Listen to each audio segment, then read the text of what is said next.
tvam dashamosi, etc. No such statements. Bodhanat anartha nivrittehe sambhava. We find that only from the bodha or from knowledge itself, there is anartha nivritti or cessation of all the suffering or calamities. Thus we have found, this is how we have shown that Vedantas are Brahmapara, because Shadlinga Tatpara Nirnaya also says, and that the contention that Anushthanam or performance of ritual is required to achieve the end, that also there is no rule, because knowledge also, by revealing what is, also will eliminate all the misconceptions created by not knowing what there is, and that is how also it can eliminate all the anartha. And therefore, you cannot say that Vedantas have to be devoted to karma in order to be pramanam. Vedantas are pramanam even when they are devoted to Brahman. That's all. So Veda pramanyam should not, so Shastra yonitvat. Veda is pramanyam. They say that pramanyam will be damaged or will be compromised if you insist that Vedanta is devoted to Brahman. We show here that pramanyam is not compromised even when Vedantas are devoted to Brahman. Dvitiyam Varnakam, second Vyakhyanam is there. That will come later. But anyway, here is Pratipattim, Viditsanti, already Purva Paksha has been developed for that.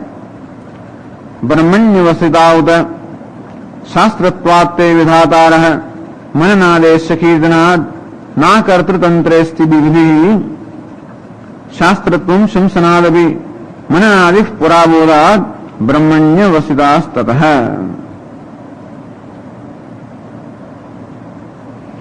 Pratipattim Viditsanti, Brahmani Avasitauta. Again, Vedanta or Upanishad become the Vishaya here. Another samshaya is there. Then in Upanishads also we find many statements which are the nature of Vidhi. Yo Veda Nihitam Guhayam. Brahma Veda, Sayo Havai Brahma Veda, Brahmima Bhavati. Or Mano Brahmeti Upasita. And so many big statements are there which appear to be communicating upasana or meditation. So formally, first Purvapaksha are of the people who believe only in karma rituals. Second are the fellows who are willing to accept upasana or manasa karma also as karma. You see? And so they say that, all right, if you say that prakarana bhayat, that Upanishad is a different prakaranam, and therefore it should not be looked upon as serving the purpose of yet another prakaranam, then we say that Upanishad serves its own purpose. So first Purvapaksha was on the basis that Upanishad serves the purpose of karma kanda. Second Purvapaksha is on the basis that Upanishad serves its own purpose, but not the purpose of Brahma, purpose of Upasana.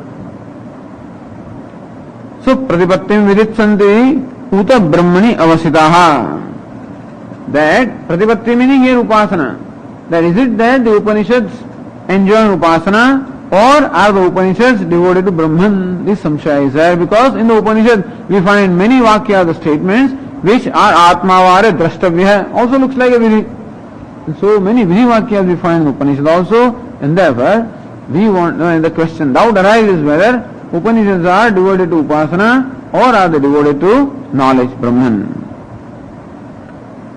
Then Purvapaksha, Shastratvatte Vidhataraha, Mananadesha Kirtana.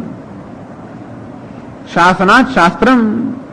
Word Shastra is derived from the root Shas, in order to rule, in the sense of ruling. So Shasanat Shastram, that which rules you by asking you to do a given thing or asking you to desist from something else.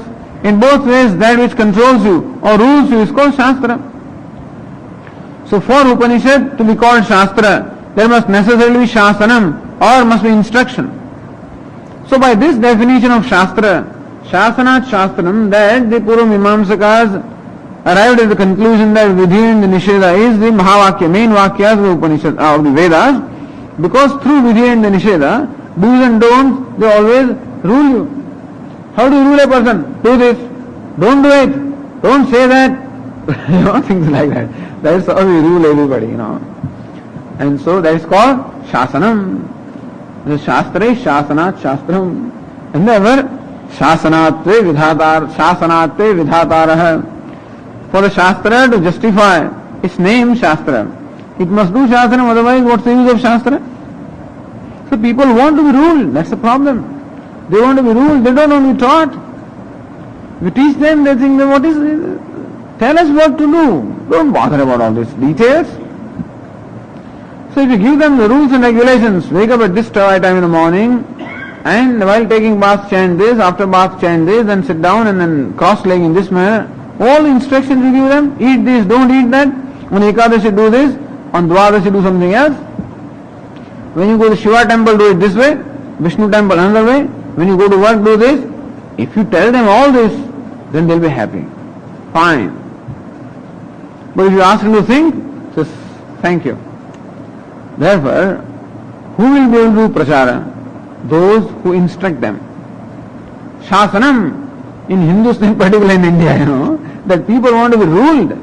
They want to be condemned. They want to be criticized. I don't know, this slavery, is this kind of a mentality of a slave, that people feel happy.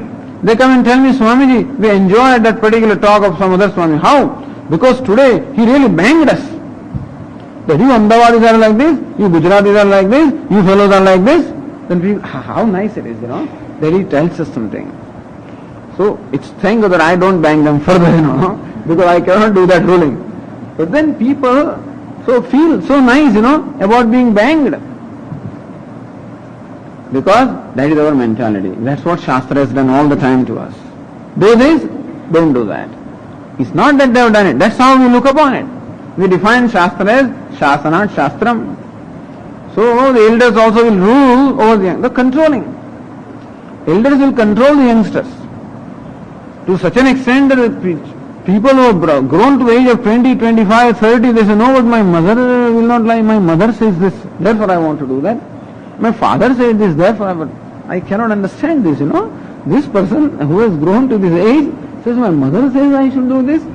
Not that there is you should not do what your mother says, but you do because your mother says. What do you have to say? No, but my elder brother said it, therefore I do that. Which is fine, of course, nothing wrong in it. But then, we just don't want to grow. The point is, we do not want to grow. It's very convenient to follow instructions. Therefore, somebody else's responsibility is that they should take my responsibility. And therefore, I am now surrendered to you. So you take my responsibility, This is how people surrender, and sincerely. Not that they are sincere about it. They think that's the way to do. And when they find that somebody is not willing to take the responsibility and want them to take the responsibility, they feel there is some problem here. Shasanat te vidhataraha. Since Shasanam, or controlling or ruling, is what Shastra is meant to do, therefore we say that vidhataraha. They must necessarily be giving instructions, vidhi and nisheda. Therefore they say. Now why do they say that Upanishads are devoted to upasana or meditation? Because that is how Shastra is. Shastra is Shasanat Shastram. And therefore there must necessarily be instruction, otherwise it cannot be qualified to be called Shastram. And therefore those instructive portions alone are the real ones. Others are only avantara, secondary vakyas. So where did you find Shastram in Upanishads? Tattvamasi is not Shastram. Aham Brahmasmi is not Shastram. Tattvamasi, you are Brahman. Nobody says you should do something. See what you are.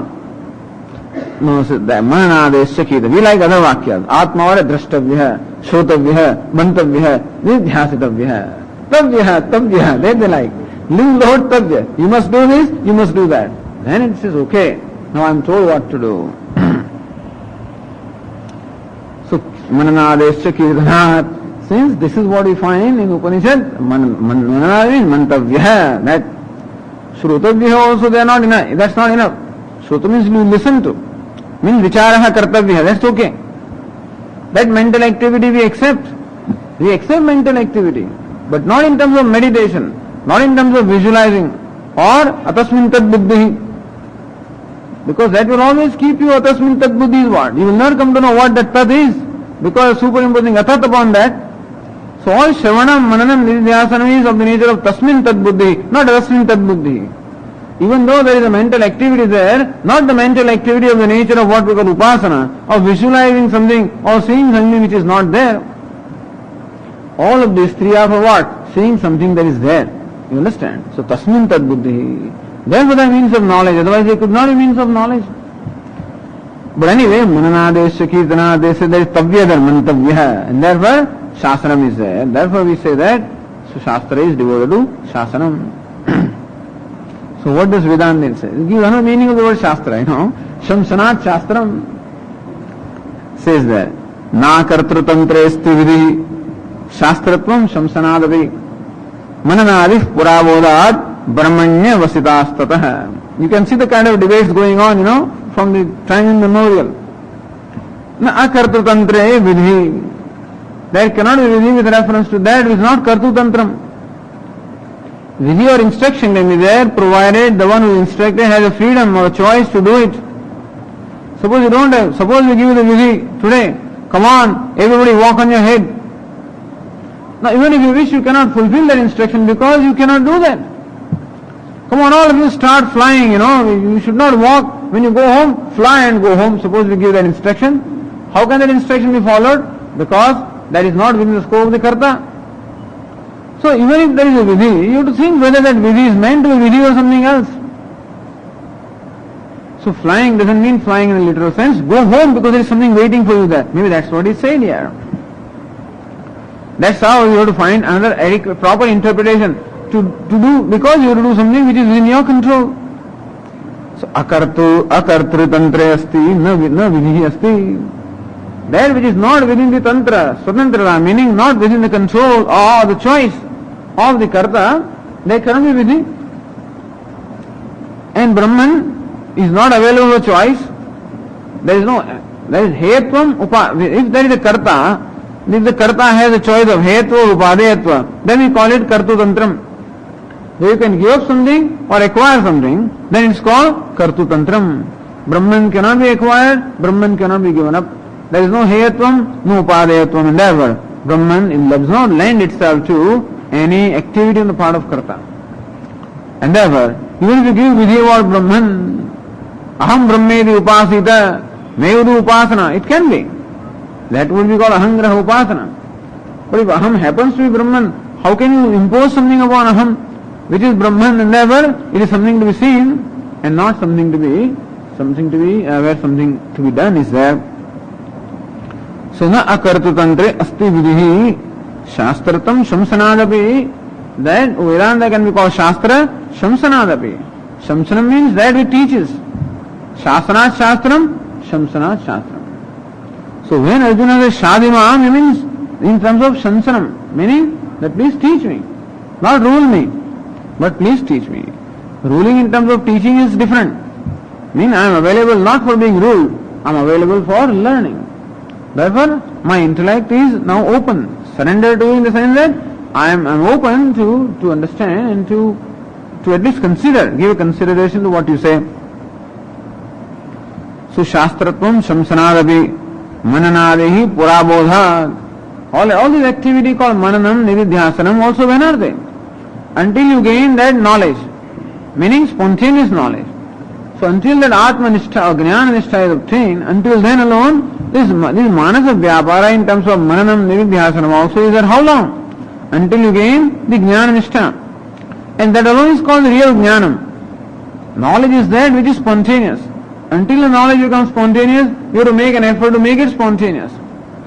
So there are some obstacles in spontaneity. And those obstacles in terms of doubts and errors have to be eliminated to make the knowledge spontaneous. And therefore mananam, nididhyasanam, all of them are there before the spontaneity of the knowledge.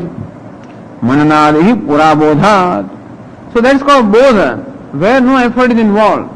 If you have to think that I am Brahman, then that effort is involved, then deliberation is involved.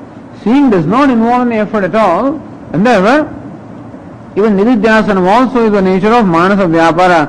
When vyapara is involved, when you to make an effort to focus your mind, then that effort also is not required, then knowledge becomes spontaneous. Until then alone, this manasa vyapara is there, and that too it is not the vyapara of the nature of imposing something. Mananam nididhyasanam also is manasa vyapara of the nature of seeing something, not of the nature of superimposing something. Brahmani avasitaha tataha. And therefore, we say that all the Vedantas are Brahmani avasitaha. They all of them, ultimately avasitaha means nischitaha. They are the nischaya in Brahman alone. This is the trend of the second discussion. So Ekadeshim, this Purvapaksha is more on the part of a Vedantin, sort of a pseudo Vedantin, rather than a part of Karmakandi, who accept Vedanta as second Prakaranam and still doesn't look upon Vedanta as devoted to purely knowledge, but looks upon Vedanta as devoted to either Upasana or looks upon it as Jnana Karma Samuchaya, etc. But Ekadeshi Manyate Brahma Paratvevi Vedantaha na Brahmani eva parivasyanti. So Ekadeshi is that he accepts part of it. They say that yes, Vedantas are devoted to Brahman, accepted. Karma Kandi says Vedantas are devoted to Karma. Here this person says yes, Vedantas are devoted to Brahman. But na Brahmani eva parivasyanti. But we don't say that Vedantas are devoted to Brahman alone. Kim tarhi? Then what? What are they devoted to? Parokshena Brahmatattvam Pratibadya Paschat Aparoksha Pratipattim Vidadhati Tatha cha sati Vedantanam Shasanat Shastratvam Upapadyate. That by Shabda you can get only Paroksha Jnanam. Parokshena Brahmatattvam Pratibadya. That Vedantas do the Pratipadanam, meaning they expound, they teach the Brahma Tattvam, except that you can know Brahman only Parokshadaya, only indirectly or in a general way. Paschat Aparoksha Pratipattim Vidadhati. Then they ask you to Aparoksha Pratipatti for Aparoksha Jnanam or immediate knowledge. Vidadhati. Then they give instruction pertaining to making their knowledge Aparoksham. Tatha cha sati Vedantanam, meaning Vedanta are not the means. The Shabda Bodha is not the means, but then you must do something in order to make it a Paroksha Jnanam. So this is a Purvapaksha which says that Vedanta can only give you Paroksha Jnanam, and then they ask you to do some given thing. That's what many people say. Now we'll listen enough, now we'll go someplace and do something, which is okay. If they're doing it in terms of Mananam, Nididhyasanam, fine. If it is in terms of some Upasana, then this is an idea that now we have got Paroksha Jnanam and now we will do something to make that Jnanam a Paroksha. And for that you must do some practices in terms of, so meditation has different meanings. So meditation in terms of practice is what the Vedanta in fact enjoins to convert this Paroksha Jnanam into Aparoksha Jnanam, to convert the indirect knowledge into direct knowledge. That's how Vedantas give the Vidhi in terms of Upasana.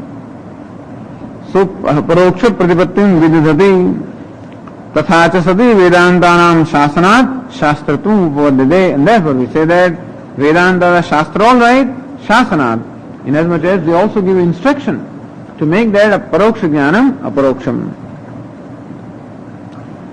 Kincha Shrotavyahedi Shravanam Shabda Jnanatmakam Vidhaya अथ मंतव्य है निधिध्यासितव्य है अनुभव ज्ञानात्मकम मननादिकम स्पष्टमेव विधीयते. Your own Upanishad says आत्मावार द्रष्टव्य है, श्रोतव्य है. So having said श्रोतव्य है, that आत्मा से listen to, that's what leads people to take it differently. श्रोतव्य है श्रवणम विधा शब्द ज्ञानात्मकम विधाय. That Vedanta Upanishad having enjoying श्रवणम Atmavare Shrutavya, that Atma must be listened to, there is an instruction. Having said that, if Shravanam was enough to create Aparoksha Jnanam or immediate knowledge, then what is the need for this Shastra to say that Atmavare Mantavya? Why was there a need for Mananam and then Nididhyasanam? That shows that Shravanam is not adequate to fulfill the purpose, and so Mananam and Nididhyasanam are required to fulfill what Shravanam cannot do. So first is Atmavare Drashtavya, that Atma must be seen or known. How can it be known? Shrotavya. It must be listened to. Now if by listening alone that darshanam could take place, then no further instruction was necessary. But since by Shravanam that darshanam is not possible, therefore Mantavya, Nididhyasitavya, and therefore Shabdatmakam Jnanam Shrotavya heti vidhaya. अथ thereafter मंतव्यो निधिध्यासितव्य हेति अनुभव ज्ञानात्मकम मनादिकम स्पष्टमेव विधीयते. Thus mananam and nididhyasanam अनुभवात्मकम ज्ञानम. So that is paroksha jnana, intellectual knowledge. But to make it anubhava, experiential knowledge, you must do something after it. So Vedanta can give you intellectual knowledge. And then to make it real experiential knowledge, mananam is required. And then nididhyasanam is required, you know. So this is how manam comes in there and nididhyasanam comes in there. Spashtameva vidhyate, this is what spashta clearly it is said, you know. Tasmat pratipattehe vidhatarah vedantaha iti prapte. Vedantaha vidhatarah. Pratipattehe vidhatarah. Pratipatti is upasana. Some effort required to gain the knowledge. So Vedantas are also do the vidhanam, or they also enjoin an activity in order to create the knowledge. So knowledge has to arise. You do something inside and then knowledge will take place. This is the problem there. If knowledge has to take place as a result of activity, then you are landing yourself into very great difficulty, because then there will be all kind of debate. How can activity generate knowledge? What happens by activity that somehow knowledge takes place? Has any knowledge ever taken place by activity? Knowledge always takes place by inquiry, by looking into, by deliberating upon a thing that you learn, that you are just meditating and something happens. That's why that Bodhi tree philosophy they don't like, you know. That you sit under a Bodhi tree for so many years and all of a sudden realization takes place. Somehow that does not appeal to the teachers, because how can knowledge take place? Knowledge is there, and the only thing that is an obstacle to knowledge is ignorance. There is no other obstacle. Ignorance can only go by, ignorance is what? Avichara siddham. And therefore vichara alone can eliminate that ignorance.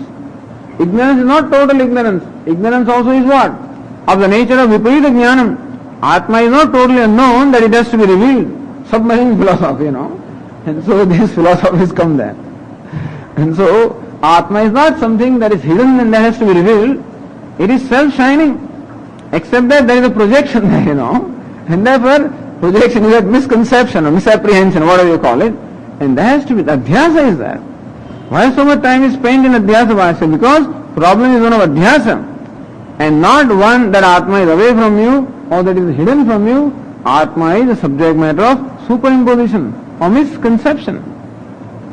And superimposition means that that projection is being done, that is called Brahma, and Brahma nivritti can only take place by vichara, it cannot take place by any other means. Therefore Shravanam must necessarily bring about Brahma nivritti. It does not bring about, then we would say it is not Shravanam, because Shravanam means vichara. That's the reason why the Vedantins interpret the Atma or the Shrutavya is what? Vicharitavya. That Atma must be deliberated upon. Shrutavya, don't keep on listening. So it's not just listening, it is vichara involved there. And so Atma vicharitavya. So therefore athato Brahma jignasa, athato Brahma vichara kartavya. There is a vested interest in all of this, understand, you know. In all lakshana vrittis, etc. we are employing, all this is kept in mind. That it is vichara alone which is means of knowledge, and shravanam means vichara. It must give rise to aparoksha jnanam, and therefore you cannot say that mananam and nididhyasanam are to convert the paroksha into aparoksha. Mananam nididhyasanam are to make aparoksha alone by eliminating some other obstacles, not obstacle in terms of some veil or curtain or some adrushta. That do something, adrushta will be created and something will happen and then you will come to know. No, that's not the obstacle. Obstacle is in terms of samshaya and viparya. For that mananam nididhyasanam are there. Anyway, this is the Uttara Paksha. The Purva Paksha was, so because too much dwelling on Purva Paksha, will you think that this is silly, you know. So that's why, even while talking about Purva Paksha, now and then we should talk of Siddhanta. Otherwise, Tulsidaji says, too much of Madhurya. So sing the glories of Rama so much that you think that this is it. He says, no, Aishwarya also must be there. Then in fact Rama is only Param Brahma. Don't, this is all right, child is there and bows and arrows and stuff is there, but that's not ultimate thing about Rama, that's all Leela Vigraha. Too much talking about Leela, people will feel that this is it. Says, no, that is not it. It is something else, you know, it's over and over beyond this. So too much of Purva Paksha dwelling, then people will go home with that Purva Paksha. So that's why we have to say what the Siddhanta is. Anyway, it's also clarified. It's the Prapte. Brahma, this is what we have to say. Na pratipattehe vidhi sambhavati. About Brahman there cannot be vidhi. Brahman cannot become the object of upasana. If Brahman were separate from you, if you had the freedom to visualize Brahman, then it can become the object of upasana. Kartum akartum anyatha va kartum ashakyatvat. Since Brahma is not available not doing or doing differently, meaning there is no Purushantratvam with reference to Brahma. Brahma is Vastu Tantram, Apurushatantratvat. And therefore, Upasana can be there with reference to other devatas who are different from you, because the difference is the Aupadika Bheda is there. So, Aupadikataya, devatas are different from you. So, as long as there is an identification with this Upadi, so long other devata is different from you, and therefore you can superimpose one upon the other, including upon Aham, which is Savishesha, you can superimpose Brahman also Savishesha. But Nirvishesha Brahman cannot be superimposed upon Aham. So there cannot be Ahangraha Upasana with reference to Nirvishesha Brahma. Ahangraha Upasana can also be only be with reference to Savishesha Brahma. So as far as Brahman, which is Nirvishesham, is concerned, is not available for any kind of an operation on your part, and therefore Shruti, so even if there is a Vidhi, that Vidhi doesn't make sense because Brahman is not subject, cannot be subject to, the Brahman doesn't have the qualification to become subject of Vidhi. Therefore there cannot be Vidhi with reference to Brahma. Shabdagyan Shastratvam tu na Anushtaya Shasanadeva Niyatam. You cannot say that Shastram is only Shasanat Shastram, that it always gives you, instructs you about Anushtanam. Siddhavastu Shamsanena bhi tad upapattehe. The Shastra can be called Shastram by Shamsanat Shastram. Siddhavastu Shamsanat. By making you see or by making you understand the Vastu which is there, also it can be called Shastram.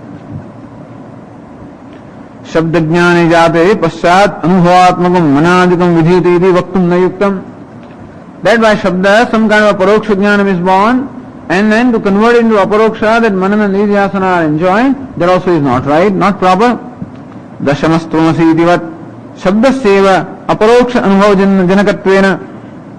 It is true that in normal experience, Shabda or the words only create paroksha jnanam. When you describe to you a place which is in your scene, which give you perhaps a great description of Gomukh, let us say, which you have never gone to, then you can visualize and create a picture in your mind about Gomukh. That knowledge of Gomukh will be what? Paroksha jnana. And then you must go to that place to make that jnana aparoksha. So in that case, when paroksha jnana is there, some karma is required to make it aparoksha. And in our common experience, Shabda or the words always give you paroksha jnanam. Therefore they say that Shravanam, even all the Sankhyas also believe that Shravanam is there, then you must do the yoga. So when they say Nididhyasanam, that's what they mean. Yoga is nothing but that, you see. So you not understood your own Shastra. That's how they will say. But anyway, so since Shravanam or the Shabda must necessarily create Paroksha Jnana or indirect knowledge, we say no, there is a particular case, Dashamastvamasi, you are the 10th man. In that case, the Shabda in fact creates the Paroksha Jnanam, because there the Shabda or the word serve the purpose of making you see something, making you identify something or making you see something which is there in front of you, which is Parinishthita Vastu. Dashamaha is already an accomplished thing, but then it remains unaccomplished on account of ignorance, and therefore knowledge reveals what is already accomplished. So in that unique case of an accomplished thing, Shabda gives you Aparoksha Jnanam, not Paroksha Jnanam. Dashamastvamasi itivat Shabdasyeva Aparoksha Anubhava Janakatvena. Then the Anubhava, the knowledge that Dashama has is what? Oh, I am the 10th one. That's right. That is Aparoksha Anubhava you call it. That's called Aparoksha Jnanam. So words alone create Aparoksha Jnanam there. Shabda Bodhat Purayava Sambhavanadi Nivrittaye Vyapar Rupasya. Now there is a little problem here anyway. Shabda Bodhat Purayava Asambhavanadi Nivrittaye Vyapar Rupasya Kartutantrasya Mananare Vidhanat. Then anyway, this one says it in this manner. Shabda Bodhat Purameva. We say that Bodha is Swarupa Nishtha. Swarupa Avasthanam or Nishtha or what we call Brahma Nishtha or Sthita Prajna Sthairiam. is what we call knowledge. For Sthairyam alone, the Mananam Nididhyasanam are there. Here, this one says Shabda Bodha Purayava. Before the Shabda Bodha can take place, the Samshaya and the Viparya must be eliminated. So, Asambhavana Adinvrutte, Asambhavana, Viparita Bhavana. So, Asambhavana is Samshaya Bhavana. So, Asambhavana, Samshaya Bhavana, Viparita Bhavana, these obstacles are there, which are supposed to be eliminated by Shravanam, Manam, Nididhyasanam, and then Shabda Bodha can take place. So, Nivrutte, Vyapara Rupasya, Kartu Tantrasya, Mananadehi Vidhanat, no doubt, the Kartu Tantratvam is there as long as the approach, as long as abiding knowledge is not there. So, Mananam, Nididhyasanam are also possible as long as Kartrutvam is there. When Kartrutvam itself is totally eliminated in the wake of the spontaneous knowledge, then Mananam, Nididhyasanam also is not required, nor is it possible. And therefore, idea is that when Bodha takes place, or when spontaneous knowledge takes place, then Mananam, Nididhyasanam also do not. Therefore, Mananam, Nididhyasanam, if they apply to everybody, then we would say that they are vidhis. But Mananam, Nididhyasanam also do not apply to everybody. The one who is Sthita Prajna doesn't have to do Mananam, Nididhyasanam.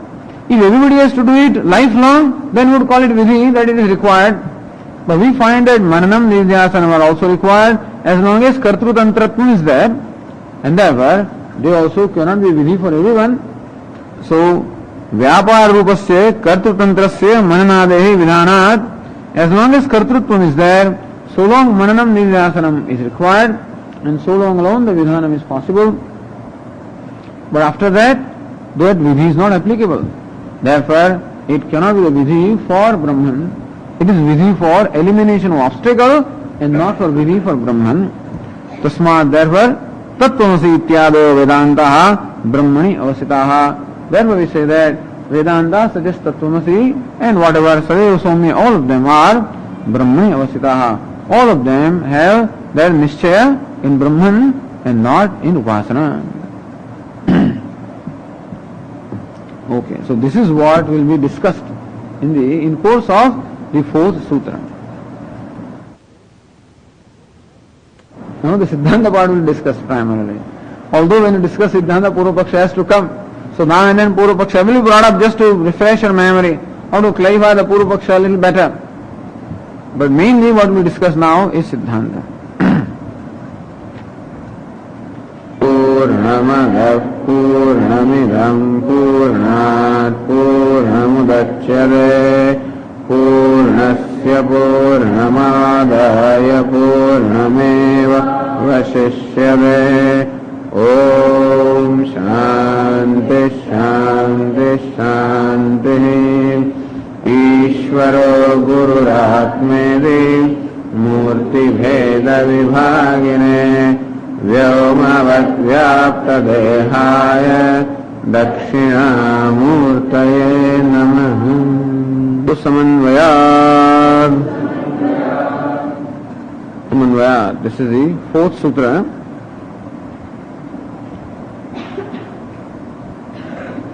Ratnavava Kara introduces the Bhashya Siddhanta Sutram Vyachaste. Now the Bhashyakara gives Vyakhya of Siddhanta Sutra. Tu Shabda Heti. So Bhashya says here, Tu Shabda hai Purva Paksha Vyavrityasah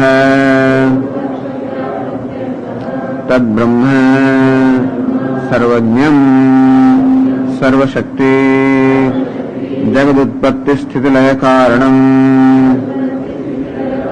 Vedanta Shastra Devavagamyate.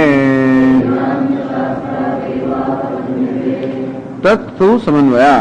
Tu is however Purva Paksha Vyavrityartham, for ruling out, for refutation of Purva Paksha, which said that Brahma cannot be the subject matter of the theme of the Upanishads. It is karma that should be the theme of the Upanishads. They don't say as much that karma is the theme of the Upanishad, as much as they say karma or kriya should be the theme of the Upanishads. For Upanishad to be a pramanam, because pramanam is always chodanatmakam, it must be always in the form of instruction of do's and don'ts, because in the form of instruction alone, what we call ishta sadhanam or dharma can be taught. And that is the purpose of the Vedas, always to teach us about what will bring about the welfare or well-being in our life. And inasmuch as what we are seeking in life is sukha prapti and dukkha nivritti, that welfare or well-being can be brought about only by some heyam or upahayatvam, upadayatvam, when you acquire something or when you get rid of something. And so that which enables you to acquire something that is desirable or getting rid of something that is undesirable alone can be ishta sadhanam, that alone can be dharma, and that alone can be taught by the Vedas, and only those statements which are of this nature alone can be considered as pramanam or the valid means. And therefore Veda must be karyaparaha. All the Vedas, including Vedanta, must be karyaparaha, meaning devoted to karma. They cannot be devoted to Brahma. All of this was shown through various arguments. Tu shabdaha, sutrakara, to refute this whole position that the theme of Vedanta should be karma and not Brahma. Tu shabdaha, puta sutrakara says tattu purva paksha vyavrutyarthaha, for ruling out or refuting the purva paksha. Says Bhashyakara, tad Brahma sarvajñam sarvashakti. How do we say? The second and the third sutras. Sarvajñam, because janmadyasyataha.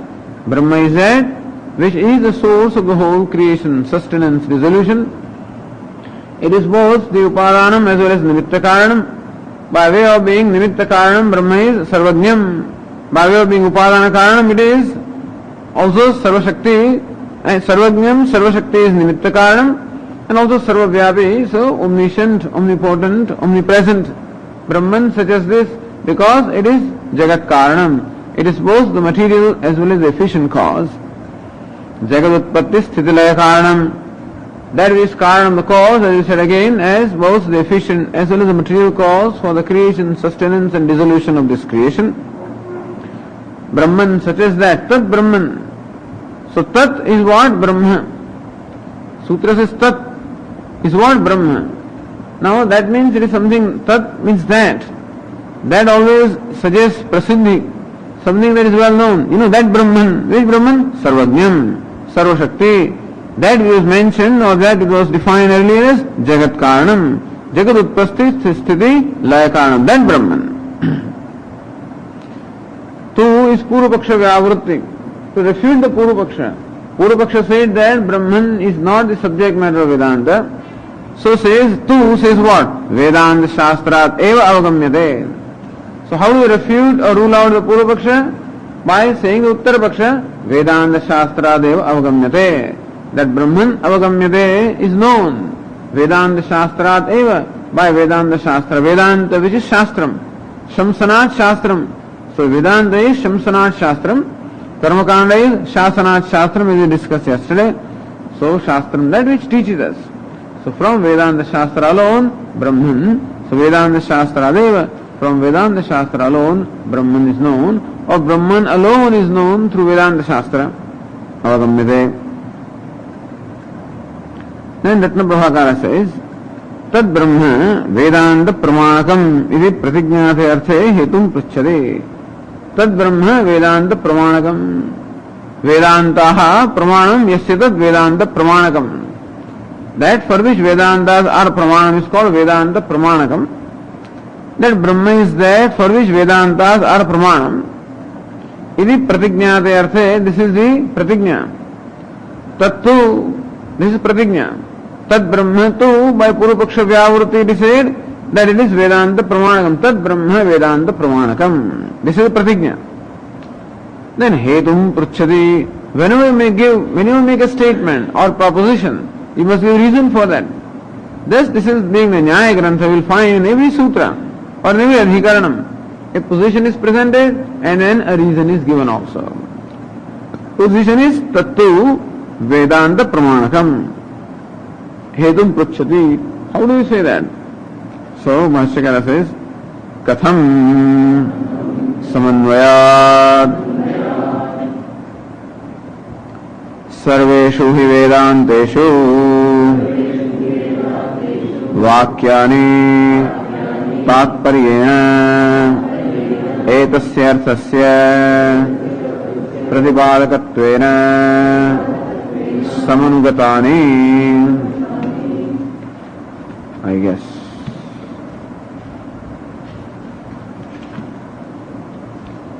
Right. Katham, how do you say that Vedantas are in fact pramanam or valid means of knowledge for Brahma and not for karma? Katham, how do you say that? Samanvayat. So what is meant by samanvaya? That Bhashyakara himself explains. Samanvaya shabda is made of anvaya. Samyak anvaya samanvaya. Anvaya word is derived from the root E or root I. Both of them are in the sense of gati. I also means to go, E also in the sense of going. Anu plus I or Anu plus E becomes anvaya. Anu means to follow. So Anu and I or Anu and E means to follow. So going and following. Aya means going, Anvaya means following. Samanvaya means very well following. Very well following what? Brahman. So all the Vedanta Shastra very well follow Brahman. Therefore we say that Brahman is the purport of Vedanta Shastra. So Samanvaya. Saveshu hi Vedanteshu, in all the Vedantas, meaning in all the Upanishads, Vakyani Tatparyena etasya arthasya Pratipadaka Tatparyena, by way of being, so Samanvaya is Tatparyena Bodhakatvam Samanvaya. So Samanvaya means Tatparyena Bodhakatvam, that's the meaning that comes out. Tatparya means purport. Bodhaka means Vedantas or Upanishads are those which enable us to know or which make us know Brahman is the very purport. So Brahman is the very purport of all the Vedantas. That is the subject matter that is primarily being taught by all the Vedantas. Vedantas also may teach other things. It is not that Upanishads do not teach anything else. They also teach Upasana, and very often there are discussions of even our day-to-day life in Upanishads also. But what is principally taught by Upanishads is Tad Brahma. Brahman is primarily the most important theme of Upanishads. Or that is where, in fact, in teaching of Brahman alone, the Upanishads culminate. Even though Upanishads appear to teach other things like creation, etc., but then ultimately, where does the whole teaching culminate into or result into is in Brahma. Sarveshu hi Vedanteshu, he is again Prasiddhi. It is well known that in all the Upanishads, Vakyani, all the statements of Upanishads, Mahavakyani, Avantara Vakyani, whether a Mahavakya directly revealing the identity between Jiva and Brahma, or Avantara Vakya by those which support these main Vakyas, Tatparyena. Tatparyena means Tatparata. Tatparata means devotion to that. Tatparya means they are devoted to that. Tatparam. Tatparyena. Etasya arthasya pratipadakatvena samanugatani. Etasya arthasya. This is the artha. This is the purport of all the Vedanta. So Tatparyena. So Vedantas are primarily devoted to revealing Brahman as the very theme. Pratipadakatvena. So Tatparyena pratipadakatvam samanvaya. Tatparyena pratipadakatvena. Pratipadanam. Pratipadanam means expounding or teaching. Samanugata. Samanukatani. So samanvaya is samanugatatvam. So gamanam also means the same thing. Anugamanam. Samyak anu aya. Samyak anu gamanam. That E or aya is replaced by gam. So samanvayat means samanugatatvat. So all of them are reconciled also. All of them also ultimately culminate into, all of them have their purport in Brahman alone. Now this is what Ratnavakara explains. Hetumaha. So Bhashyakara says Hetu, Samanvaya Aditi. Now explains, Samanvaya word is made up of two elements, Sam and Anvaya. The word Anvaya is being first explained by Ratnavakara. Anvaya Tatparya Vishayatvam. What is Anvaya? Tatparya Vishayatvam. Again, Tatparya means purport. So Anvaya is being the subject of that which is the purport of a given text is called Anvaya here. Anvaya is what? Tasmat, Anvayad is fifth case. So Tasmat, Anvayad means Tasmat, Anvayad. Tasmat, so gives the fifth case of Anvaya. Tasmat ityeva hetuhu. So idea is that in this particular sutra, as Ratnabhavakara explains, Tat to some Anvayad. So the Tikakara actually separates these two words, Samanvaya, one word, into two elements, Sam and Anvaya. And the verse says, not the whole thing Samanvayat is the Hetu, but Anvayat alone is the Hetu. It is sufficient. You need not say Samanvayat. It is enough to say Tattu Anvayat. That should have been enough. Because word Anvaya itself is capable of conveying the idea of the fact that all the Vedantas are devoted to revealing Brahman or expounding Brahman. The word Anvaya itself is capable of conveying that idea. Therefore, there is no need for you to add the prefix some. The prefix will be added if the idea can be in some way modified or there can be some improvement brought about.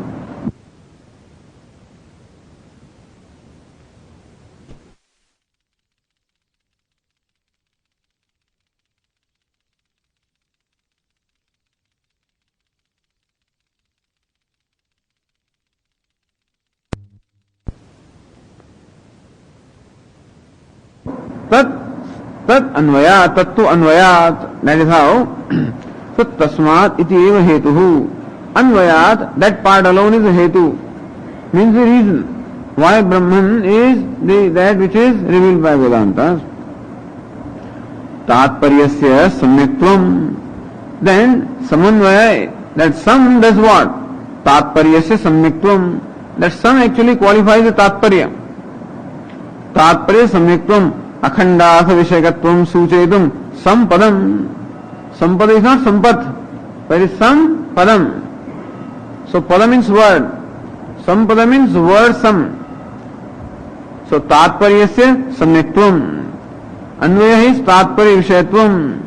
And the Tatparya, what is the Samyaktvam or what is the appropriateness or propriety of the Tatparya? Is Akhandasa Vishayakatvam. Not only Vedanta's propound Brahman as a subject matter, but Vedanta's propound Brahman in a particular way. The manner in which Vedanta's propound Brahma is indicated by the prefix some. Very well propounding. Vedanta's very well propound Brahma. What is very well propounding Brahma? What is very wellness of this propounding? Is it Akhandartha Vishayakatvam? That Vedanta's propound Brahma is Akhandartha Vishaya. Brahma is Akhandam. There is no Khanda in Brahma. There is no division in Brahma. That you are different, Jagat is, Jiva is different, Jagat is different, Ishvara is different, or Upadana Karanam is different, Nimitta Karanam is different, Jada is different, Chetana is different. These kind of divisions are those which we experience. Vedanta propounds Brahman is that which is devoid of all this division. Indivisible Brahma. Brahma that is undivided and indivisible both. So Akhandartha Vishayakatvam. That Brahma is no doubt the Vishaya of the Tatparya of Vedanta. What kind of Tatparya? Akhandartha Vishayakatvam. That Vedanta's propound Brahman as a undivided or indivisible truth. To suggest the nature of propounding is the purpose of the prefix sam. Sampadam pratigyantar gatam eva. And therefore, that word sam should be taken in pratignya. What is pratignya? Tattu is pratignya. And anvayat is a hetu. So pratignya is what the sutra has to state. Tattu. By saying tu, you need not say, because tu is Purvapaksha Vyavrutyartham. Tu word actually refutes the Purvapaksha. So tu means opposite of what Purvapakshi said. And that is why Purvapakshi said that Kriya is the Vishaya of Vedanta. We say that Brahma is the Vishaya of Vedanta. So tat tu itself is Pratignatartha. That Brahman is the subject matter of Vedanta is Pratigna. And that some, this particular particle should actually go with that pratigna, tattu. Pratignyata pratignya antargatam, that which is within the scope of pratignya and not within the scope of hetu. So this sutra, as other sutra, are also two elements. One element is pratignya, which is to be proved, which is the proposition, sadhya. Other is hetu, which gives a reason. So pratignya, the artha is tattu, and hetu element is anvayat. This particle sum doesn't go with anvayat, it goes with tattu. How does it go? Tathacha, to explain then, akhandam brahma vedantaja prama vishaya vedanta tatpari vishayatvat. Therefore, what the sutra means is, tathacha akhandam brahma. Some is, when it goes with tat brahma, then it is not just any Brahman that is expounded by Vedantas, but akhandam Brahma is expounded by Vedanta. So the nature of exposition is akhandatvam. And thus Vedantas or Upanishads propound or expound Brahman as akhandam, as undivided or indivisible truth. Tathacha akhandam Brahma Vedantaja prama vishaya. Tatparya vishaya means what? Vedantaja prama vishaya. Prama is valid knowledge. Vedantaja, meaning what? Vedanta jatam is Vedantajam, or Vedanta jata prama, Vedantaja prama. That prama or the valid knowledge that is born as a result of Vedanta. And by Vedanta we should only understand Mahavakya really.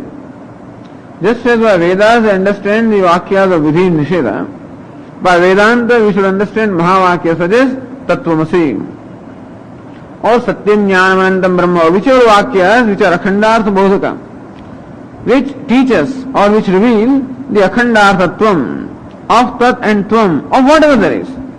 Then there is no Khanda in that reality. Even though Khanda or the division is what we experience, what we perceive or what we experience, it is not reality. And therefore, the primary purpose of Vedanta is to reveal that truth, wherein all this duality or all the divisions resolve into undivided truth. This is what they have to say.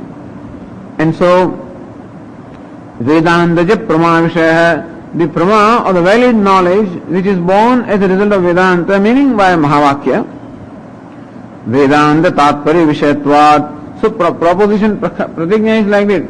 Tathacha akhandam brahma Vedantaja prama vishaya. This is pratignya. So that pratignya of the sutra tattu is explained this way. Tathacha, therefore it amounts to this akhandam brahma. Tat is Brahma, some is akhandam Brahma. So akhandam Brahma, Vedantaja, tu is Vedantaja prama vishaya. Therefore we have to say that Brahman which is undivided is the subject matter of the valid knowledge born of Vedanta. If Vedantas after listening do not bring about valid knowledge, then one may not come to this knowledge of akhandam Brahma. But inasmuch as jignasa, jnatum ichcha is avagati paryantam jnanam. So one must expose oneself to this teaching until the knowledge takes place. And until what? Until the knowledge of akhandam Brahma takes place. And therefore, Vedantas has within it the scope or potential of creating in the student or in the jignasu the knowledge of akhandam Brahma. Why do we say that? Anvayat means what? Vedanta tatpari vishayatvat. Anvayat is what? Vedanta tatpari vishayatvat. So Brahma is Vedanta tatpari vishaya. Tatpari is the purport that Vedantas are completely devoted to revealing Brahman. That being the case, so you have to prove now how Vedantas are devoted to Brahman and not to karma or not to anything else. So since Vedantas, all of them are totally devoted to revealing Brahman, therefore we say that Brahma is the subject matter of Vedanta or Vedanta is pramanam for Brahman. Then what is Vyapti? Yo yad vakya tatpare vishaya saha tad vakya prameya. This is Vyapti. So when Anumanam is given, the other element is the general rule here. Yo yad vakya tatpare vishaya sa tad vakya prameya. Since Vedantas are devoted to Brahman, revealing Brahman, therefore Brahman is the tatparya Vedanta, and therefore Brahman is the subject matter of Vedanta, therefore Vedantas are pramanam for Brahman. So this is Vakya. Vedanta means Vakya. Which Vakya? Mahavakya. So yo yad Vakya tatpari vishaya. whatever is tatparya vishaya, whatever is the subject matter of the purport of the any vakya or any statement, saha tad vakya prameya. What is it that a vakya teaches? Or what is the knowledge that a vakya generates in us? Whatever the tatparya is behind the vakya. So whenever we say something, what knowledge will be generated in you? Or what knowledge should properly be generated in you? That which is sought to be conveyed by the speaker. So according to Vedantins, what is the most important element that conveys the truth or conveys the meaning? There are different opinions here. The Nayayikas have their own opinion. They believe that a word is capable of actually revealing its meaning. Vedantins says no, a word cannot reveal its meaning because word very often has a potential of revealing different meanings and different contexts. And therefore, what is it that really reveals the meaning is tatparya. What is the intention? What is the intention of the one who uses the word? That is more important than word itself. That's why there are all these, that's why we have vachyartha, lakshyartha and so forth and so on. So what decides whether we should take the lakshana vritti or we should take the shakti? Meaning whether we should take the literal meaning of the word or we should take the implied meaning of the word, how do we arrive at it? From the tatparya. What is sought to be conveyed? And therefore tatparya or what is sought to be conveyed is most important. So yoyad vakya tatparya vishaya, that which is sought to be conveyed by a given vakya, saha tad vakya prameya. So that is what is prameya. Prameya means prama vishaya. That alone is that which is sought to be, which is made to be known. So a speaker always wants to make you know or wants you to know that which he intends in his own mind.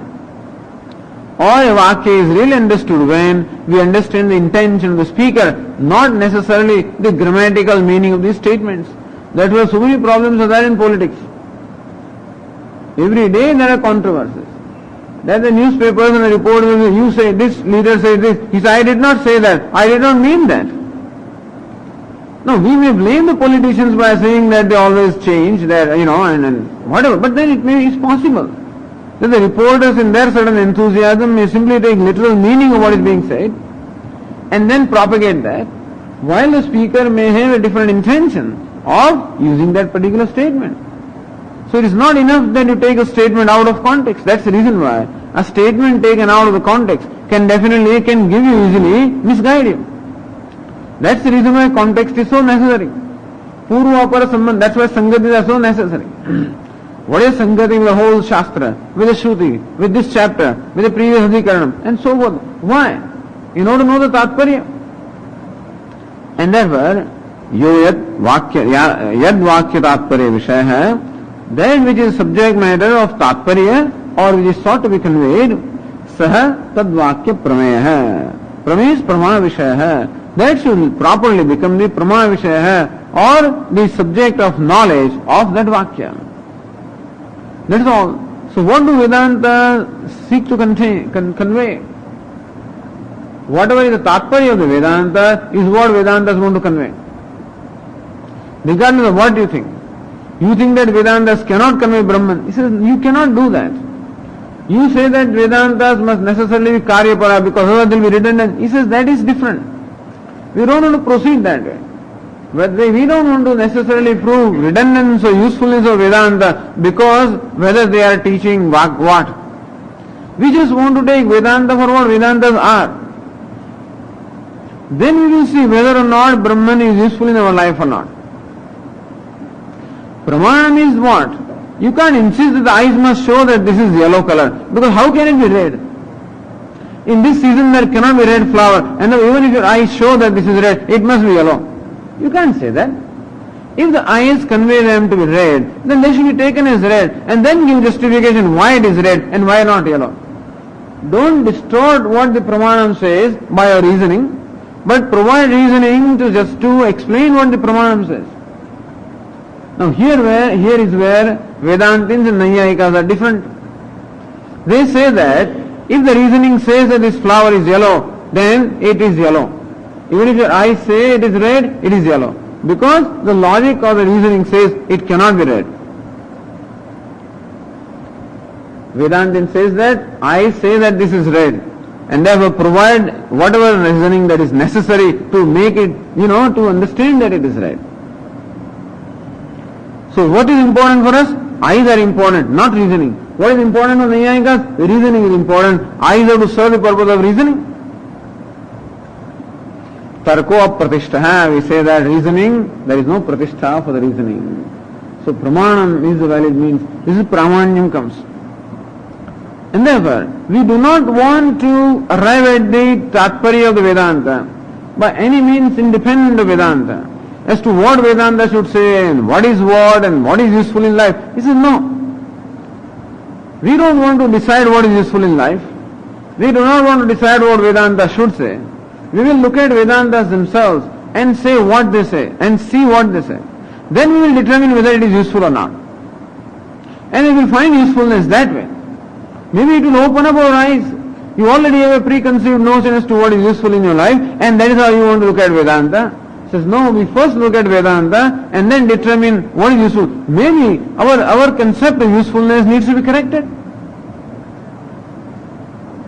And therefore, we will rather change our reasoning to be able to understand what the Pramanam reveals, rather than distort the Pramanam merely because it does not satisfy reasoning.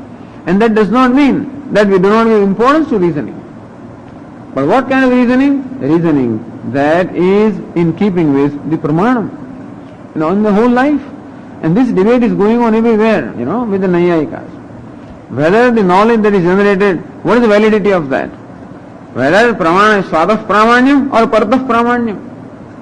Meaning, if the eyes say that this is the color, should we take it as it is? They say no. We have to verify it, whether this is red. So let us find out where did this flower come from. It came from the garden. Is there a plant there which can give rise to a red flower? No? Then we have to perhaps consider, maybe this is not red. Maybe you have seen it wrongly. And therefore, there must be concurrence.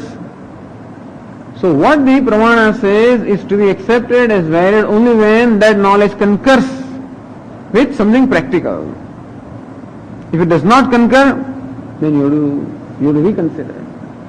We say no, Swatah Pramanam means the Pramanam is itself capable of revealing, doesn't require concurrence from anything else. Because what can concur? What is meant by Pramanam? Pramanam is that which can independently give knowledge, which has a Purvata meaning, which has uniqueness, which knowledge cannot be generated from any other means of knowledge. How can there be concurrence? And therefore, what the Pramanam reveals is valid by itself. And therefore, concurrence is not the test for it. This is Vedanta, it says Swatah Pramanam. And what should be the meaning of a sentence? What the words convey is the meaning? He says no. Vedanta say, what should be the meaning of a sentence or the words? What the speaker or the person who uses the words, what is his tatparya? What is his intention? What he seeks to convey is what should be the meaning of the words and not what the grammatical or literal meaning of the words is. Only. Not that we do not take into account grammar and everything else, but then tatparya is more important. And therefore, if necessary, we may have to see if the grammar can be understood in a different way. So first Vedantins they will go for tatparya nirnaya, that Shad Linga. Upakramo abhyaso apurvata phalam arthavado upatti. Arrive at the tatparya and then understand all these sentences and everything. Not that you, by word meaning you arrive at tatparya. By tatparya you arrive at the meaning. So this is very important, extremely important. Because this pramana vichara, and therefore, yo yad vakya tatparya vishaya sah tad vakya prameya. Prameya is prama vishaya. So what is the vishaya? Subject matter of the valid knowledge from that vakya? Whatever is the intention or whatever is sought to be taught or sought to be conveyed by the vakya is the subject matter of the vakya. And Vedanta seeks to convey Brahman, seeks to teach Brahman, therefore Brahman is the tatparya of the Vedanta. Or Brahman is the subject matter of Vedanta. Since Brahman is tatparya of Vedanta, therefore Brahman is the theme of Vedanta. Because anyway, what is primarily in your mind? Even when you are talking, what is primarily in your mind? There is something that you want to communicate. And so what you want to communicate is always primarily in your mind, and you always use words and do whatever is necessary. If the words fail, then use gestures, do all kinds of things. Audio visual communication, all kinds of things are done. You find that you don't have enough words, or words are not there, then you use whatever means are necessary to communicate what is primarily in your mind. So sometimes words may not be adequate. Sometimes words are not enough, and so visual things are also there, which also you have to see. Sometimes in Upanishads also you find Acharya commenting. That's how he indicates. So, Ayam Atma Brahma. What is Ayam Atma? Where is it? Ayam Atma Brahma. So, Anguli Nirdesha. So he points out, this Atma is Brahman, So sometimes that Anguli Nirdesha is necessary. This Atma, Ayam can be anything, that which is perceived or that which is evident here. But I am also evident, world also is evident. What is which Atma is Brahman? This Atma is Brahman. Now when you print this Atma is Brahman, what will you know? So when we study that, we understand that when it says I am, then an Anguli Nirdesha is involved. So Bhashyakara will always point out that. So we have to see what is important is, Tatparya is important. And therefore, when you also know from your own experience, you will find out that you are struggling to communicate something sometimes. A child is struggling. We also struggle with our words, with our expressions. And however, behind the struggle, what is important is what I want to convey is important. So what I want to convey is important and not necessarily even what the literal meaning of words is. So Tatparya is what is sought to be conveyed. And that should be necessarily the theme of the communication. The theme or the subject matter of any communication is what is sought to be conveyed. So the politician has to next day make a statement that even though I said this, I did not mean that. He may say, of course, this politician will say, I did not say it. But then, suppose he may have to accept that he said, then also he may have to say, I did not mean that, this is what I meant. Then comes the correction. So, yo yat vakya tatparya vishaya hai, satad vakya prameya hai. The tatparya vishaya alone is prameya. Tatparya vishaya, what is sought to be conveyed, alone is prameya, is what is the pramana vishaya. Prameya is pramana vishaya hai, the object of knowledge. That alone should be the object of knowledge. So what should be the object of knowledge of Vedanta? What is it that we should know from Vedanta? What Vedantas seek to convey? What is the Tatparya of the Vedanta? How do we arrive at the Tatparya? By Shadlinga. So by Shadlinga we arrive at the Tatparya, and that is how we determine the Vedanta Vishaya. So whatever is Tatparya, Vishaya becomes the Pramana Vishaya. How? Drishtanta. यथा कर्म वाक्य प्रमेय धर्म इति प्रयोग है. Just as now giving the illustration to the Purva Pakshi that he can understand and which we all accept. So Drishtanta is always what? Ubhayavadi sammadam. Drishtanta is to be accepted by all of them. Yatha, just as कर्म वाक्य प्रमेय है. कर्म वाक्य meaning all those vakyas is called Vidhi Nisheda, vakya of the Karma Kanda. Prameya hai, Prama Vishaya hai. What is the subject matter of the statements of Karma Kanda? Dharma. So Dharma is the subject matter of Karma Kanda because that is what Karma Kanda or the Dharma Shastra wants to convey. And therefore you say that not because you decide that Dharma is what they should convey and then try to understand them. You find that they convey Dharma, therefore you say that it is Ishta Sadhanam. And that is how Vidhi Prayoga. So all the whole sutra is explained by Ratnabhavakara in this manner. Tathacha. So pratignya akhandam brahma vedantaja pramavishaya. Pratignya. Hetu vedanta tatparya vishayatvat. Vyapti yoyadvakya tatparya vishaya satadvakya prameya. Drishtanta yatha karmavakya prameyo dharma. Iti anumana prayoga. This is how the anumana, the whole inference is involved in this sutra. Now this will be expounded throughout the sutra. Now go down to Purnanandya. Vyakhyane pratigyantargatameva. Says some padam, the word some is pratigyantargatam, is a part of pratignya and not part of hetu. So pratignya is akhandam brahma etc. or tattu. Pakshantargatameva ityartha. Paksha is Brahma here. So Brahma is Paksha. So where there is a doubt, Paksha is there where there is a Samshaya with reference to Sadhya. When it is Parvato Vandiman, that the mountain or the hillock is fiery, then hillock becomes Paksha because there is a doubt whether there is fire there or not. So here with reference to Brahma there is doubt whether it is Vedanta Pramanakam or not. And therefore, so Pratigyantargatam means Pakshantargatam, so some pada should go with Paksha. That's the idea, meaning Brahma. Some padasya hetvantargatatve yat parashabdha sashabdata idinayana अन्यरूपतात्पर्यादेव अखंडत्वे सिद्धे संपदस्य प्रयोजन अभावः. If you say that some word some goes with hetu meaning अन्वयात, हेत्वंतर्गतत्वे. Hetvantargata, antargata means what? Within the scope. Hetu antargata means if you say that some pada or the word some is within the scope of hetu, is to be included in the hetu, meaning should be connected with anvayat, then this rule, yat paraha shabdaha sa shabdartha, same thing, yo yad vakya tatpara vishaya. Yat paraha shabda, the word, what is sought to be conveyed by the word is the meaning of the word. Saindhavam anaya, you see these people are sitting and eating, Then this person gives an instruction, Saindhavam anaya, please bring Saindhava. Saindhava is that which is born in Sindhu. So, Sindhu is a Pradesha, and Sindhu also means ocean. So word Saindhava can be meant as a horse who is brought up or who is born in a particular Pradesha called Sindhu, because those horses are famous. And Saindhava also can mean salt, that it is to be found on the ocean. So Saindhavam anaya, please bring Saindhava. So what will you bring? Will you bring a horse or will you bring salt?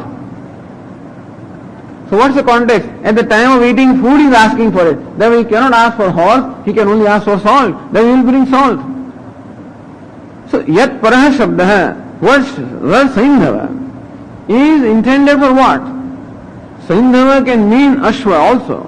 And therefore the listener can say, you said Saindhava, so I brought horse. So many times people say that, you said it, that's why I did it. We said it, but what did we mean? What did we intend? That's important. Saying alone is not important, intent. That's why people have difficulty. Swamiji, all the time you have to do this. No, but that's important. What is intended is important, not only what is said. If what is said can be explained in more than one way, then you have to go for intention. Yat paraha shabda sa shabdartha. And therefore, Saindhava shabda is yat paraha. What is thought to be conveyed there is salt. And therefore, that should be the shabdartha of the Saindhava and not horse, And that's why this is Nyaya. This is the rule. You must understand all the rules, So, it is Nyaya.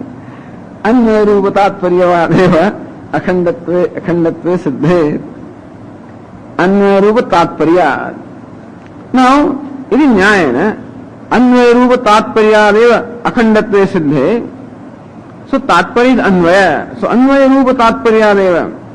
Since that Anvaya itself is the tatparya of the Vedantas, akhandatve siddhe, the idea is that word Anvaya itself is sufficient to convey the akhandarthatvam. Anvaya is what they are devoted to. So Vedantas are devoted to communicating the akhandarthatvam. And so when the word Anvaya itself is capable of conveying akhandarthatvam, that all the Vedantas with one voice only communicate Brahman, which is indivisible, sampradasya, then what would the word sam? So Anvaya itself shows akhandarthatvam, then the prefix sam, which is supposed to add something to the meaning, it doesn't add because Anvaya itself conveys akhandarthatvam. And therefore, the word sam, if it is connected with the word Anvaya, will not serve any purpose. Prayojana abhavaha. So word sam will not have any purpose to serve if it is connected with Anvaya, because Anvaya itself means anugata. So that which follows, and akhandarthatvam is what is follows. So akhandarthatvam is what is already conveyed by word Anvaya, and therefore this word sam will not add anything to the meaning of Anvaya. And therefore it is to be connected with Paksha rather than with Hetu. Pakshantargatatvedu saguna brahma vyavritya arthantarvakyatvam sambhavati. Alright, then when you connect it with Brahma, the word sam, then what does it? Pakshantargata, Paksha means Brahma. So Pakshantargatatve, when you say that word some is to be included in Paksha, then Paksha is qualified, is now modified. Tat alone is not Paksha, but some and Tat, both of them become Paksha. Saguna Brahma Vyavritya, when you use the word Brahma, then word Brahma can convey either Saguna Brahma or Nirguna Brahma also. Brahman that is qualified or Brahman that is unqualified. That can remain with Brahman. Therefore, by adding some, that is Saguna Brahma Vyavritya, you rule out the idea of Brahman being Sagunam. And some word some then definitely conveys that Brahman is Nirgunam. So no doubt Vedantas have their Tatparya in Brahma. Which kind of Brahma? Nirgunam Brahma. And not Saguna Brahma. And therefore that word some gives an extra meaning. And therefore word some, when connected with Paksha or Brahma, is more meaningful than when connected with the Hetu Anvaya. Saguna Brahma Vyavritya Arthantara Varakatvam Sambhavati. Arthantara Varakatvam, that Arthantara is that Sagunatva Varakatvam Sambhavati. The Arthantara can be there. Anyaha Arthaha Arthantara.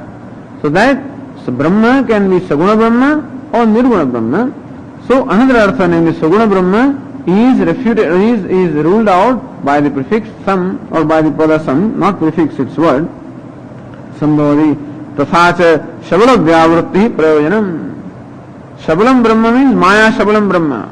So Shabala Vyavritti means the elimination of the Sagunatvam or the Vishishthatvam is what is accomplished by the word sam. Prayojanam Bhavaha.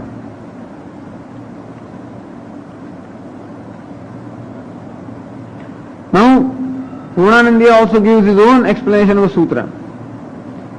Akhandarthaka sampadam sutrastha tatpadasya vishesham. So, akhandarthaka sampadam, akhandarthaka sampadam, that word sam which is akhandarthaka, sutrastha tatpadasya vishesham. And so, that word sam is sutrastha. So, sutra is sthitaha. That word tat, which is in sutra, the word sam should go with the word tat in the sutra. Tathacha, sam meaning akhandam, tat meaning Brahma, Vedanta Pramanakam tu, meaning Vedanta Pramanakam, Anvayat. Okay? Sutra means this now. Tat, sam is akhandam, tat is Brahma, akhandam also nirgunam. You can say sam also means nirgunam or nirvishesham. Because akhanda went in akhandarthakatva bodhakatvam. So akhanda word is in two places. So tasam could be akhanda or could be nirvishesham. Tat meaning Brahma, tu means Vedanta Pramanakam, Anvayat hetu idi sutrartham abhipretya. Sutra garbhitam anumanamaha. Anumanam, that is garbhitam, that which is contained in the sutra. Sutra contains the whole anumanam, and that anumanam is brought out. What is in garbha? What is the womb of the sutra is brought into manifestation or clarity by the Tikakar Tathacha iti. So that we already discussed Tathacha. Now then, Ratna Bhavakara continues, Vakyasasya akhandatvam asamsrushtatvam vakyasya cha akhandarthakatvam swapadopasthitaha ye padarthaha तेषाम यः संसर्गः तद्गोचर प्रमाजनकत्वम्.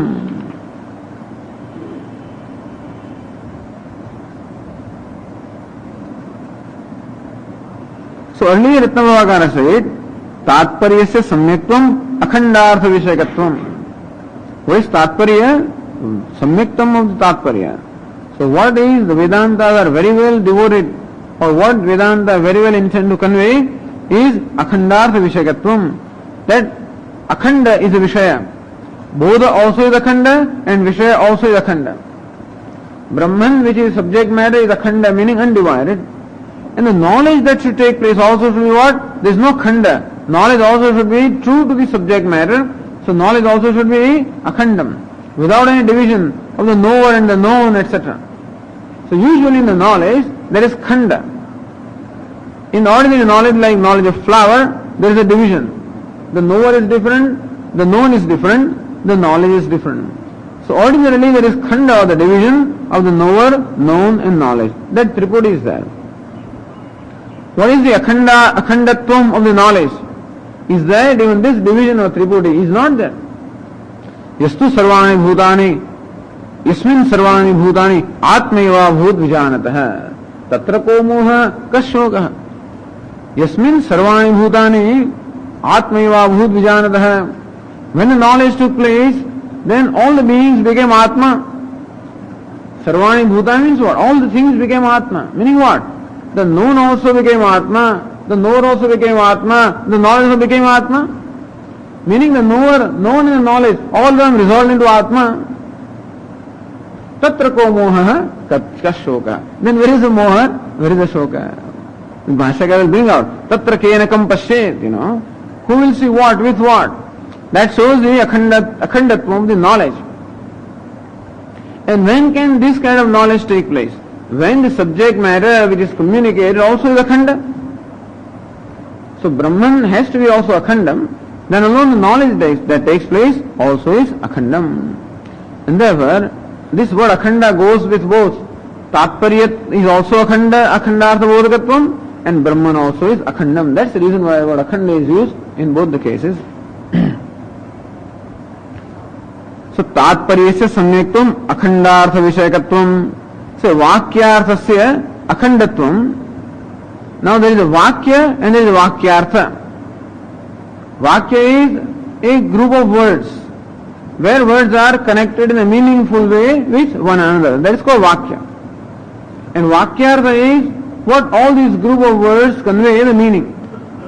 So each word has a meaning, and when all of them are connected in a certain way, then vakya or a statement also conveys a meaning. So the meaning conveyed by a statement is called vakyartha. So here vakya also is akhandam and vakyartha also is akhandam. What is vakyam? Tattvamasi. So the Upadesha Tattvamasi creates the bodha which is what? Akhanda. Normally what we think is that Tat is different, Tvam is different, Tat is Prameya. That which is to be known is God or Brahman, and Tvam is the knower, and therefore generally we think that the knower and the known are different. The seeker and the sought are different. Tattvamasi. By placing both the words Tat and Tvam in same adhikaranam, same locus, the duality between them or the khanda or the division between them is sought to be eliminated there. And what is conveyed by the vakya, which is what we call samanadhikaranyam, is that there is no division at all between Tat and Tvam, that both the words Tat and Tvam are devoted to only one subject matter. Although we think that Tat is different and Tvam is different from our common experience, this particular statement says, Tattvamasi says that Tat and Tvam do not refer to different subject matters, they are only located. Same locus is there. And that's how the Vakya also has this akhandatvam, and the meaning that the Vakya conveys is the knowledge that also has akhandatvam. So Vakyarthasya akhandatvam is asamsrishtatvam. Vakyasya cha akhandarthakatvam swapada upasthitaha ye padartha. So asamsrishtatvam is what? That's a technical word. Samsrishta or samsarga. Samsarga rahityam. Now we have to go to the Purnananda to understand that itara padartha sambandhitvam ityartha. Asamsrishtatvam itara padartha asambandhitvam. That it is not connected with another padartha.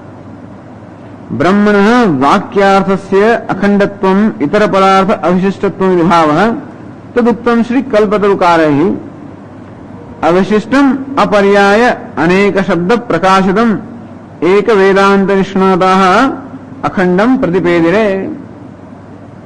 Ek or eke here. So avishishtam again means what? Asamsrishtam. And aparyaya. So when various words are used, several words are used. For example, Satyam Jnanam Anantam Brahma. This is the Vakya. Satyam Jnanam Anantam Brahma. Where many words are used. Satyam, Jnanam and Anantam. These are three words. And Brahma is the fourth one. So what this particular Vakya, Satyam Jnanam Anantam Brahma conveys is Brahman. What's the nature of Brahman? Satyam Jnanam Anantam. Now point is, are these words Satya, Jnana, Ananta and Brahma, are they all paryaya, meaning are they all synonyms?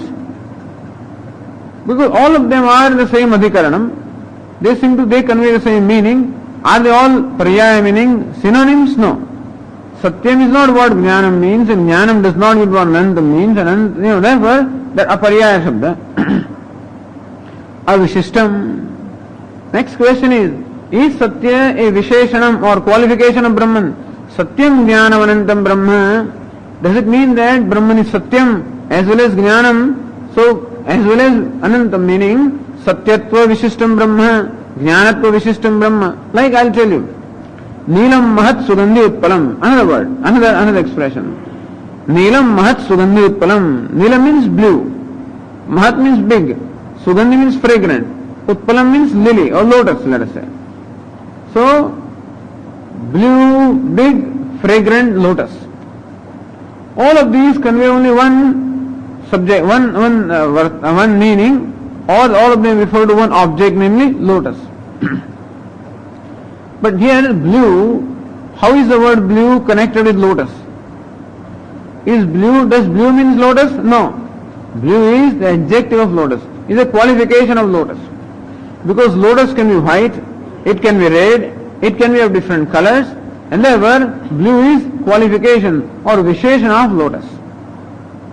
Mahat also is what? Big. Lotus can be small also, so Mahat also is visheshan of lotus. Sugandhi is fragrant, so lotus means not fragrant also. Therefore Sugandhi also is what? Visheshana of lotus. So here these words Mahat, Sugandhi and Neelam, all of these are related with Neelam and Utpalam. They are not Utpalam. They are not synonymous with Utpalam. They are all related with Utpalam. That's called relationship. And that relationship can be of two kinds, they say. One is called Samsarga, another is called Vishesha. So in a Vakya, now this is the relationship that we find is called Visheshana, Vishesha relationship, that all of these words are qualifications of Utpalam or of lotus. So relationship that these words enjoy with lotus is Vishishta Sambandha, is that all of them qualify this Utpalam. There is other way in which also the words will be related in a Vakya. Like Rama, Dandena Gam Anaya. Hey Rama, please bring a cow with the help of a staff, with the help of a stick. So here also this Vakya has many words. Rama, Dandena, by a stick. Gam, Anaya. So Anaya becomes Kriyapada. Please bring. Question is, what should I bring? Gam Anaya. Please bring cow. How should I bring? Dandena Anaya. By danda or stick do bring. And that is how these words, this Rama, this Gam or Dandena, they are not qualification of Anaya or anything, but they are connected. All of them are connected with one another with the help of this verb. So Gam enjoys the relationship with Anaya, Dandena enjoys the relationship with Anaya, and therefore even Rama also enjoys the relationship with Anaya. So this relationship is called, this is the Samsarga. All of them have Samsarga, all of them are related. So two relationships we saw here, one is Vishishta, other is Samsarga. Neelam, Mahat, Sugandhi, Utpalam, each one of those words are connected with Utpalam by way of being Visheshana. And Rama, Dandena, Gam, Anaya, these words are connected to one another by way of Samsarga. Even Neelam also is connected with Mahat. Mahat also is connected with Sugandhi. That each one excludes the other things and each one seems to identify or each one seems to isolate. For example, Neelam, blue, isolates the lotus from all other colors. Mahat or big also isolates the lotus from other small lotuses. Sugandhi also isolates the lotus from non-Sugandhi. And blue also is connected with lotus, and blue also is connected with big, and blue also is connected with fragrant. You can see all these connections, each one connected with the other. So this, each one qualifying the other, each one limiting the other. This is called Vishishta Sambandha. That kind of relationship we do not find in Dandrama, Dandena Gam Ana. There the relationship is one of samsarga, meaning each one is connected to other, not qualifying each other, but connecting each other or one another. So two kinds of relationships are there between words. One is called samsarga, other is vishesha.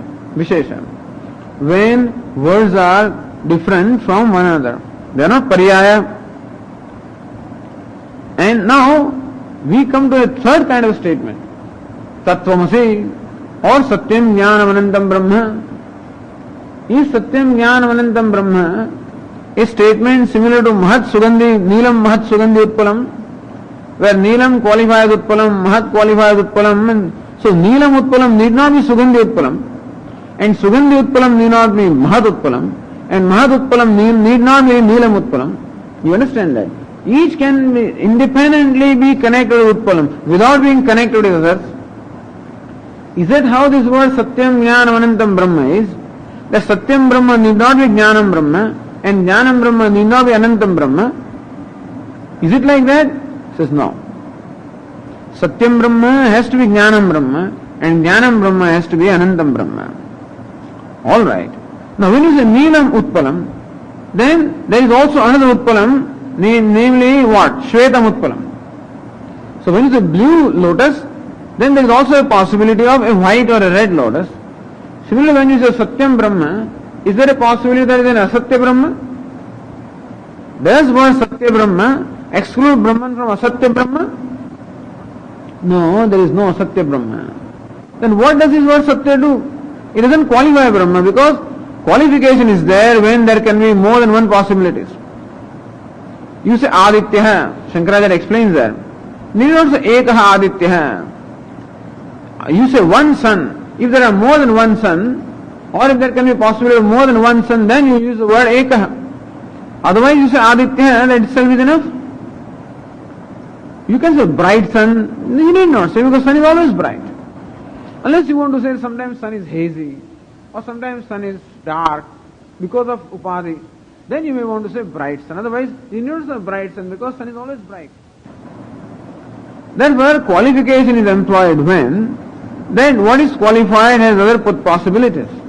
Otherwise qualification cannot be employed. So satyam jnanam anantam cannot be qualification of Brahman, because had there been ajnanam Brahma or antavat Brahma or asat